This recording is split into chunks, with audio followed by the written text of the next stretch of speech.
তোমরা যদি আমার গাড়ি চালানোর দিকে লক্ষ্য না করে দেখ আমার টিমমেটের নামের দিকে লক্ষ্য করে তারা দেখতে পারো তারা তিনটায় চলে গেছে বিনা পাসপোর্টে। তারা যেহেতু বিদেশ চলে গেছে তাই তাদেরকে দেশে আনার জন্য আমি চলে আসলাম ভ্যান্ডিং সামনে। তাই ভ্যান্ডিং থেকে তাদেরকে আপলোড করে আমি এবার যাবো টোকেন কালেকশন করার উদ্দেশ্যে। কিছুক্ষণ গাড়ি নিয়ে ঘোরাঘুরি করার পর দেখি আমার টিমমেট আবারও তিনটায় চলে গেছে। তো তাদেরকে আবারও আমি বিদেশ থেকে দেশে আনার জন্য আবার চলে যাবো ভ্যান্ডিং এর সামনে এবং সেখান থেকে তাদের তিনজনকে রিভাইভ দিয়ে আবার চলে যাবো টোকেন কালেকশন করার উদ্দেশ্যে। জীবনটা কি কম দেখি। আমার টিমমেটকে রিভাইভ দিয়ে যখন আমি একটু সামনে যাব তখনই দেখে একটা প্লেয়ার আমাকে গুলি করে দেয় ডাউন। তো তারপর আর কি আমিও চলে গেলাম বিদেশে। তারপর আমার একটা টিমমেট আমাকে বিদেশ থেকে আবার দেশে আনে, কিন্তু একই আমি দেশে আসতে না আসতেই দেখি আমার টিমমেট তিনটায় চলে গেছে আবারও। এক ম্যাচে আমাদের সাথে এত কিছু ঘটার পরও আমরা কি ম্যাচটাকে আদৌ কামব্যাক করতে পেরেছিলাম কি না সব কিছু জানতে হলে প্যান্টের নিচ থেকে 8টা বের করে ভিডিওটা একটা লাইক করে এবং চ্যানেলে নতুন হয়ে থাকলে চ্যানেলটাকে সাবস্ক্রাইব করে আজকের ভিডিওটা শুরু করতে থাকো।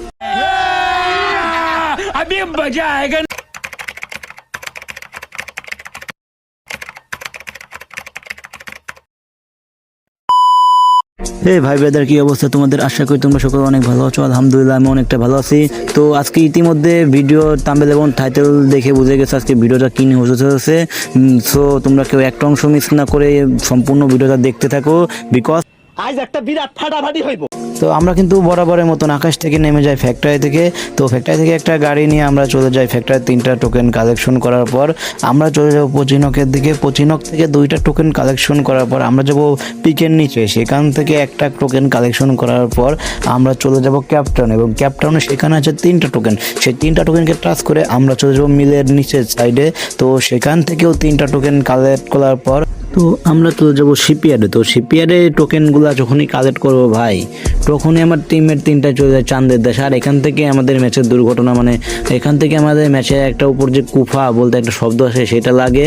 তো দেখো এখানের পর কিন্তু আমার টিমমেট একটার পর একটা মরতেও ছিল। তো শিপইয়ার্ডে টোকেন খাওয়ার পর আমি কিন্তু আবার চলে আসলাম গেবিয়ার্ডে আসতে না আসতে দেখি ভাই আমার টিমমেট 3টা আবারও ডাউন, যা তোমরা ভিডিওর প্রথমেই দেখতে পারছো। তো কি আর করার। তো তারপর তাদেরকে রিভাইভ দেওয়ার জন্য আমি চলে আসলাম ভ্যান্ডিং থেকে। তো ভ্যান্ডিং থেকে প্রথমে আমার বললো টিমমেট বললো 2 নম্বরকে রিভাইভ দেওয়ার দরকার নাই, যে জন্য কিনা আমি 2 নম্বরকে রিভাইভ দেই নাই। পরে অবশ্যই সে বললো ভাই আমাকে রিভাইভটা দাও। পরে আবার 2 নম্বরকে রিভাইভ দিয়ে আমরা চলে যাব আবার গেবিয়ারের দিকে।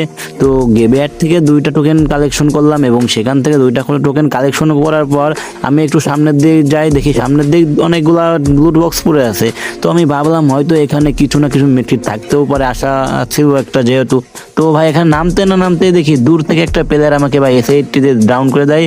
ও তারপর কি আর করার, আমার টিমমেট গুলা থাকে হলো টাটস্তুতে। তো সেখান থেকে তারা আমাকে একজন রিভাইভ দিয়ে দেয়। তো সেখান থেকে ভাই রিভাইভ দিতে না দিতে আমি যখন আকাশে থাকা অবস্থায় আমার টিমমেট 3টায় চলে যায় আবারও বিদেশে। তো বিদেশ থেকে তাদেরকে দেশে আনার জন্য আমি আবার চলে আসলাম আবার সেই পুরনো লুট বক্সের কাছে। তো গাড়িটা নিয়ে আমার কাছে কিন্তু দেখতে পাচ্ছ টোকেন কিন্তু খুবই অল্প। তাই গেবিয়ারে দেখলাম একটা টোকেন আছে, সেই টোকেনটা টাচ দেওয়ার জন্য চলে যাব গেবিয়ারে। তো সেখান থেকে সেই টোকেনটা টাচ দিয়ে আমি আবার আমার টিমমেট 2টাকে দেবো আকাশ থেকে নামিয়ে। তো তাদেরকে আকাশ থেকে নামানোর পর আমি রওনা দিলাম জুনের উদ্দেশ্যে। তো আমি জুনের ভিতরে এসে একটু গাড়ি নিয়ে ঘোরাঘুরি করতে লাগলাম। তো জুনের ভিতর কিছুক্ষণ ঘোরাঘুরি করার পর দেখি আমার টিমমেট আরেকটা আবার চলে গেছে বিদেশে। তো তাকে বিদেশ থেকে আবার দেশে আনার জন্য দেখো আমার কাছে কিন্তু টোকেন নাই। তাই আমি কি করলাম, আমি চলে আসলাম রিভার সাইডে। তো রিভার সাইডে একটা টোকেন আছে, 2টা টোকেন আছে, সেই 2টা টোকেন আমি কালেকশন করব। তো রিভার সাইড থেকে আমি 2 নম্বর টোকেনটা এবং 1 নম্বর টোকেনটা কালেকশন করার পর আমি একটু সামনের দিকে আসলাম। তো সামনেই দেখি একটা লুট বক্সের পড়ে আছে। তো আমি ভাবলাম সেখানে হয়তো অনেকগুলো মেডকিট থাকতে পারে, 3-4টা মেডকিট থাকতে পারে, যেই আশায় নামলাম। কিন্তু ভাই বিশ্বাস করেন সেখানে একটা মেডকিট তো দূরে কথা, একটা মেডকিটের চুকলাও পাই নাই। তো কি আর করার, তারপর সেখান থেকে গাড়িটা নিয়ে আমি আবার চলে আসলাম জুনের ভিতরে। তো জুনের ভিতরে এদিকে জুনের আসতে না আসতে কিন্তু আমার টিমমেট আরেকটা চলে গেছে চাঁদের দেশে। তো কি আর করার ভাই, যেহেতু আমার কাছে টোকেন নাই সেহেতু আমি কিন্তু তাদের একজনকে রিভাইভ দিতে পারবো না। কিন্তু অন্যদিকে কিন্তু 4 নম্বরের কাছে বলে হয়তো টোকেন কিছুগুলো ছিল, তাই সে 4 নম্বর কি করলো, তাদের 2জনকে আবার দিল রিভাইভ দিয়ে। তো রিভাইভ দেওয়ার পর তারা কিন্তু আবারও ল্যান্ডিং করতেছে, কিন্তু এদিকে ভাই কি জুনের ভিতরে দেখি অন্য একটা প্লেয়ার আমার 4 নাম্বার প্লেয়ারকে দিলাম আউট করে। তারপর কি আর করার, তো আমি ভাবলাম আমার 4 নাম্বারের প্লেয়ারের হয়তো বক্সে 2-1টা মেডকিট থাকতে পারে, তো সেই উদ্দেশ্যে আমি চলে আসলাম এখানে। তো এখানে এসে দেখি ভাই আমার 4 নাম্বার বক্সে তো মেডকিট তো দূরে কথা, মেডকিটের মোয়াও নাই। তো সেখান থেকে কিন্তু আমি 100 টোকেন কালেক্ট পায়ে যাই। তো সেই 100 টোকেন নিয়ে আমি আবার চলে আসলাম জুনের ভিতরে। এদিকে আমি একটু খেয়াল করে দেখি আমার টিমমেট 2 নাম্বারের কাছে টোকেন আছে।